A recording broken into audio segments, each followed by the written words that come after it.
Peter, good to see you. I trust you had a good summer break. Anything exciting or exotic? Not really, Mr. Triffick. We visited my wife's ex-university friends in San Francisco and one of my old colleagues in Canada before having a few days with the in-laws on the Isle of Man. Yeah. Other than that, I've been preparing for the new school year at Leafy Lane Academy, and I'm very excited at taking up my new post as head of school. How was your summer, sir? Now, Peter, let's not stand on ceremony. No, you can call me Liam. I may run a tight ship, but you'll find that it's with a human face. I like to think of our multi academy chain made up of about 25 schools, 1,800 staff, and 20,000 students as one big happy family into which you are warmly welcomed and assimilated. I think you'll find he's talking about your holiday, sir. Oh, you're asking about my summer. Well, Mrs. Triffick and I decided to keep it low key and relaxing, so we spent the whole time at our Tuscany farm, and had various friends and relatives come out to join us. Yeah. I found the cruise and shark fishing in Barbados last year a little much. Anyway, down to business. I just thought we could have a little chat about your plans for Leafy Lane. He means your school, Mr. Putterpon, not just any Leafy Lane. I gather you received all the information telling you how to organise the staff and curriculum and what colour schemes your displays need to be, etc. Yeah. Oh, and the vending machine. Yeah, and catering contracts you need to stick to. Yeah. Yes. Yes, Liam. All that was very informative, and it's nice to know that I have a good backup from the top. Yes, we're with you 24/7. Well, you don't want to waste time on things like school kitchen matters when you've other fish to fry, so to speak. Sir is talking metaphorically here. Well, the meals are cheap and cheerful, and at least it means we can have a fast throughput so that the pupils don't get a chance to mess about in the dining halls. Anyway, I digress. Above and beyond what I need you to do, what plans do you have for the school this coming year? Well, as you know, Leafy Lane is an outstanding school according to the last Ofsted inspection. Its exam results are well above national expectations in all subjects, from our youngest children doing SATs to the sixth form A-level results. So the only way is down, eh? No, I'm only joking, old boy. No, do go on. When I was in California, I came across a community and its school that was heavily into sustainability. Their whole ethos was designed to help save the planet.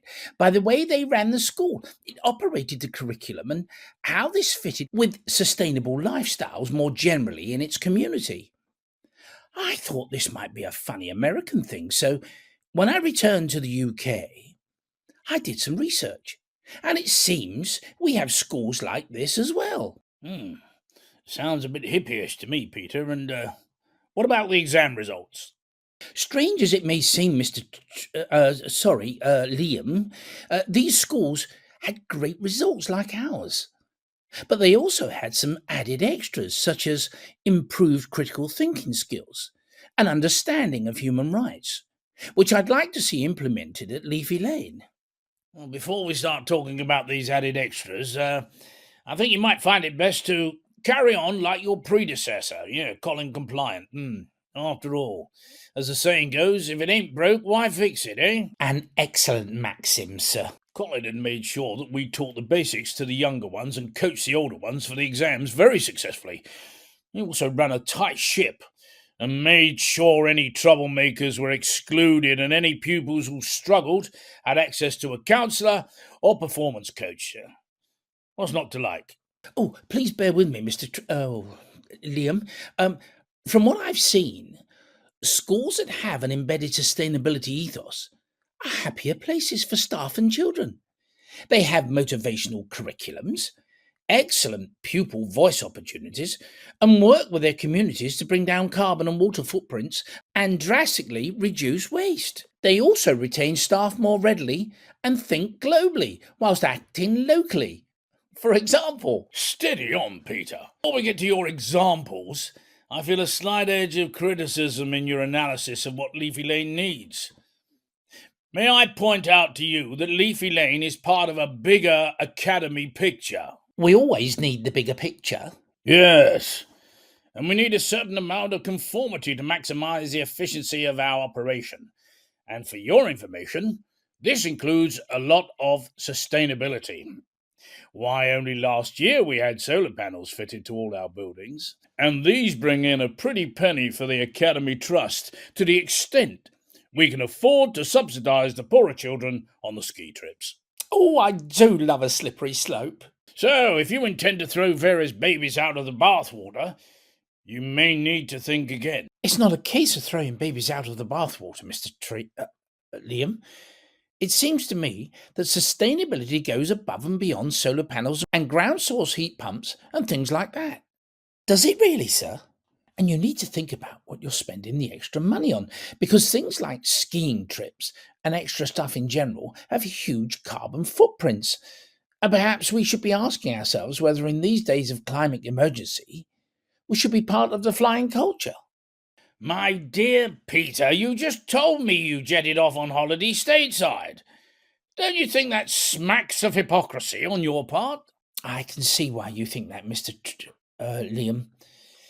And it is, which is why I've decided to give up flying in the future. After all, the leaders in these schools I've been telling you about generally don't fly for ethical reasons. They are literally values led. So these virtue signallers actually don't fly? Do they wish to deprive others of this right as part of their jobs? They should leave their personal beliefs at the school door. But Liam, as an educator, you can't just put your values and beliefs into boxes. After all, you wouldn't want any of your heads to be racist or misogynists. Well, as long as they left such things at home and they didn't encroach on school matters and didn't feature in social media that others could pick up on, I mean, well, that's their business. As true educational professionals, we should be seen as non-political, non-factional, and non-controversial. Definitely not controversial. Our main aim is to educate the young people in our care through the delivery of the national curriculum and the exam syllabus content. We need to steer clear of unnecessary distractions. That way leads to anarchy and madness. Anarchy and madness as well. Just madness. We should not inculcate young minds with things that may cause them distress or lead them astray. Haven't you read about the detrimental effects of climate anxiety? I'm sure this is made worse by the so-called progressive teachers banging on about climate change too much. Just leave it to the appropriate geography and science schemes of work, that's what I say.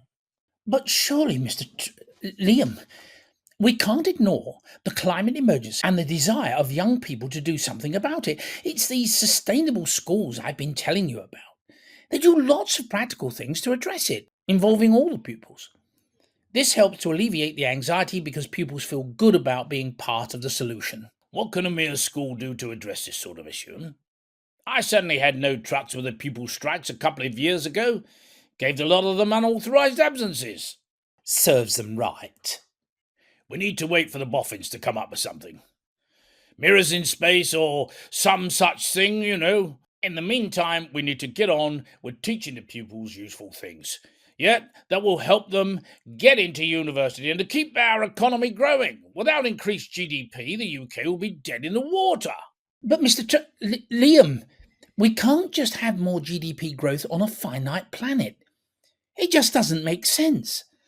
Having read around this subject and talked to these leaders for sustainability, it's more sensible to prepare young people for a very uncertain future by equipping them with skills such as critical thinking and show them the new green job possibilities. Not too critical, I hope, sir. They also need to know more about the science of the natural world and ways of experiencing it and appreciating it through the arts. They also need a more relevant and motivational curriculum which encourages them to think globally and act locally. Peter, have you joined some sort of cult? If we at Traditional Academy Trust operated like this, the trustees and parents would be up in arms. With respect, Liam, I think you'll find that most parents, if not trustees, would be thoroughly supportive of TAT embedding sustainability. It could become a real feature of our operations.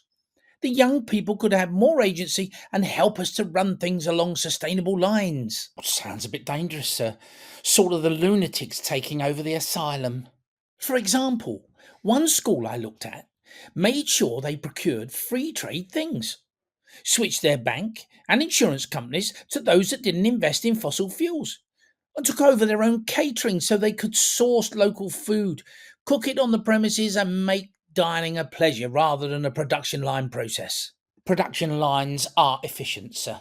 They even went back to china plates and played classical music in the background. All this was instigated by the school council, and the school ran with it. The curriculum was revamped to include all this and more, making it more experiential and motivational. Well, Peter, you seem to be very inspired by all this sustainability malarkey, and I do take it that you'll try out some of this stuff in the coming year at Leafy Lane, eh? Yes, sir. Liam, can I have your seal of approval?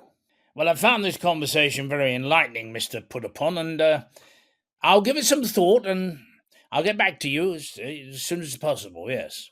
Thanks, Liam. I'm so relieved that you're taking all this seriously. I was worried you'd dismiss it out of hand. Oh, wouldn't it be great to mainstream sustainability across Tat? Well, goodbye, Mr. Put-upon. Goodbye, Liam, and thanks. Mary, has Mr. Put-upon signed his contract with us yet? No, Mr. Triffick. I was just about to email it to him. Well, don't, Mary. I'm afraid we're going to have to rethink all this. Please contact the supply agency and ask if they can give us an interim head for Leafy Lane while we look to make an alternative permanent appointment. Oh, good call, sir. Well, I fear that our family cannot accommodate Mr. Put-upon. It appears he's had his head turned by the lunatic fringe, and after that, please book my vintage Bugatti in for a service.